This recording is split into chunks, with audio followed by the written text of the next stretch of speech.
안녕하십니까. 삼성선물 리서치센터에서 환율 분석 맡고 있는 전승지입니다. 어제 오전에 미중의 화상회담 소식이 전해지면서 금융시장에 온기가 퍼졌습니다. 최근 중국은 경제정책 방향에 대해서 다소 스탠스를 좀 변화하고 있는 모습인데요. 오늘 이 부분을 좀 알아보고 오늘 환율 전망 말씀드리도록 하겠습니다. 먼저 어제자 환율 동향 살펴보시도록 하겠습니다.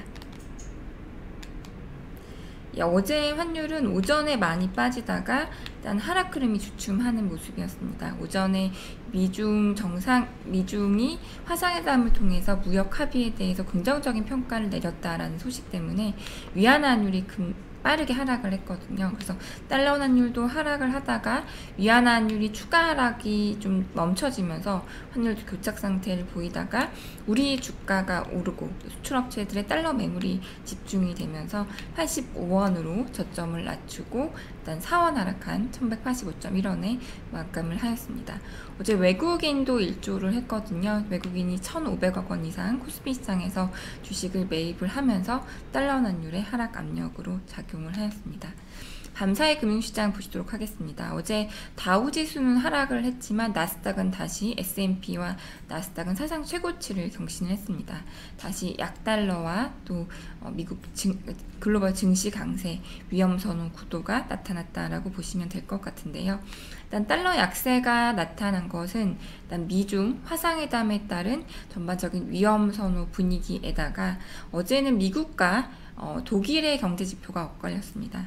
미국의 8월 소비자 신뢰지수가 90 정도 90을 넘어섰던 것이 어제 84.85 비교적 큰 폭 하락을 하면서 일단 미국 소비 경기에 대한 우려를 낳았고요.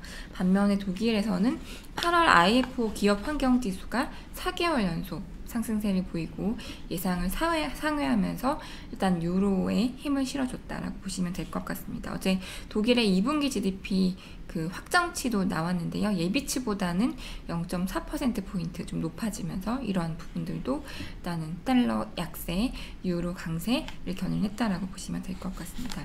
어제 사실 유로만 오른 것은 아니고요. 전반적으로 특히 이제 브라질 헤알의 강세가 두드러졌고 전반적인 통화 강세, 달러 약세를 나타낸 것을 보면 일단 전반 금융시장 분위기가 나쁘지 않았구나라고 해석하시면 좋을 것 같고요.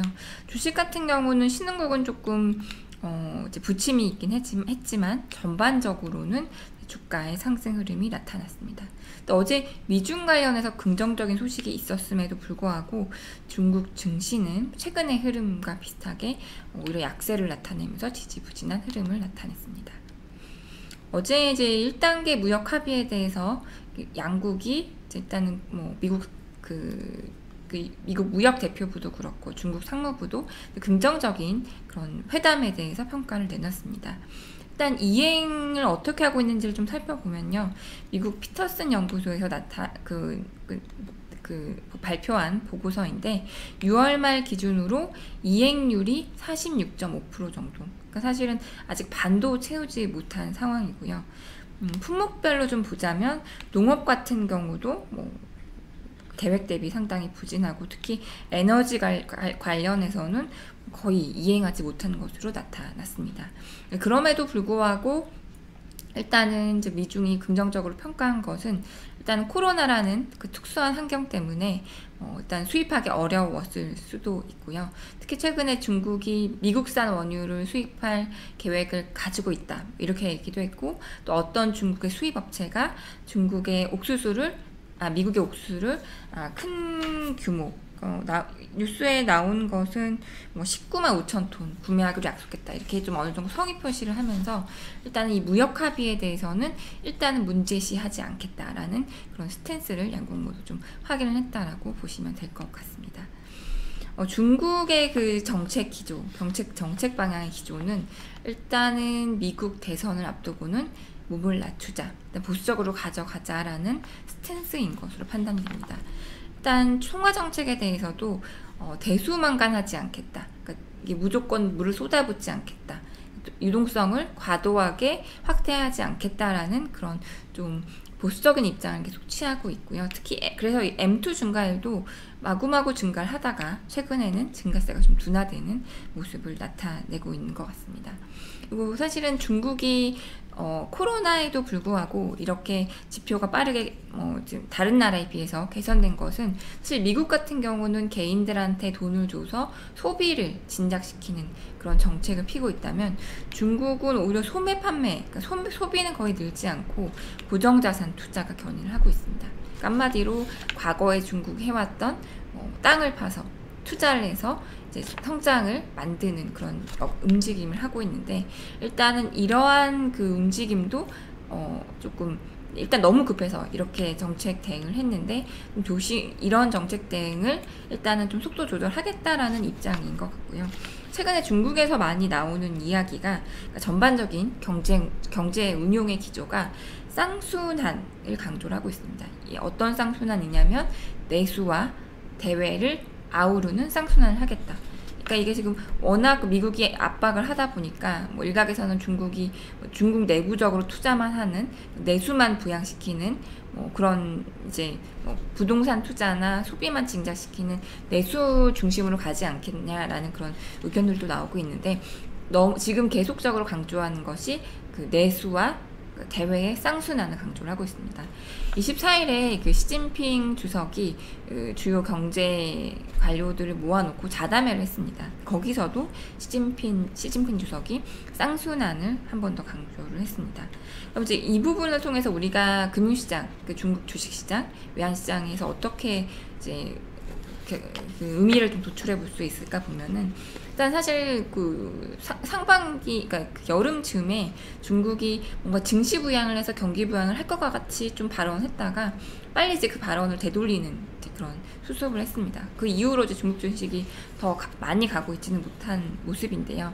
일단은 증시나 다른 자산 가격의 그 과도한 그런 랠리는, 그러니까 그 좀 속도 조절하는 것으로 갈 거긴 한데, 일단 워낙 그 코로나 이후에 그 고정자산 투자에 집중을 했다면 이 좀 자원을 분산하는, 그러니까 지금 원래 중국이 원했던 5G나 그런 신산업 중심으로 좀 자금이 다시 흘러 들어갈 수 있게 좀 할 가능성이 높지 않을까 싶고요. 그래서 증시 측면에서는 일단은 지수 자체는 별로 그렇게 안 좋을 수 있지만, 그런 좀 차별화되는 산업별로 중국이 집중하는 신산업 중심으로 다시 증시가 좀 갈 수 있다라는 판단이고요.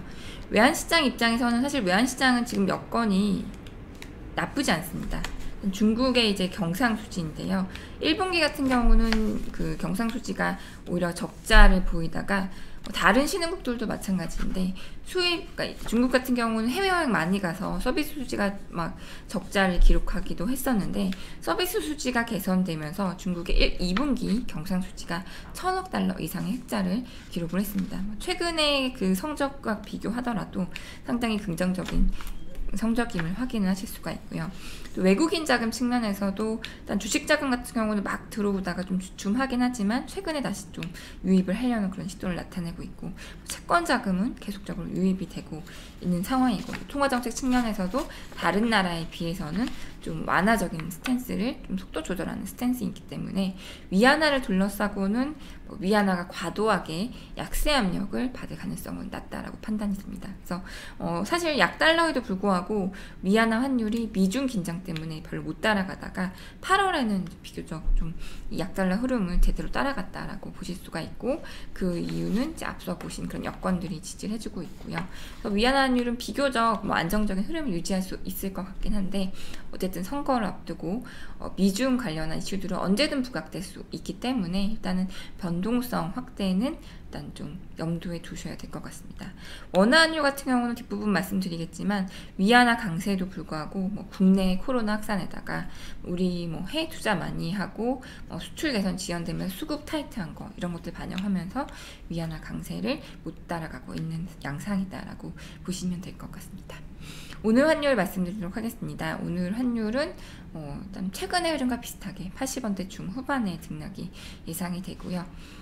약달러와 이제 위험 선호, 이런 부분들이 하락 압력을 가하고 있고, 또 어제 해외 선박 수주가 있었습니다. 한국 해양 삼성중공업과 한국조선해양의 선박소주가 한 5천억 두 개 합치면 가까이 되게 이제 수준일 수가 있었고요. 하락 압력 받을 것 같긴 한데 국내 코로나 확산, 특히 3단계 거리두기로 일단 좀 국면이 전환되느냐가 상당히 좀 관건인데, 그런 점들 좀 확인하면서 80원대 중후반의 등락을 예상을 하고 있습니다. 예, 일단 오늘 아침 서울 하늘은 상당히 맑은데요. 오늘 태풍도 오고 또 코로나도 여전히 좀 우려되는 환경입니다. 오늘 건강 유의하시고요. 저는 내일 아침 찾아뵙도록 하겠습니다. 감사합니다.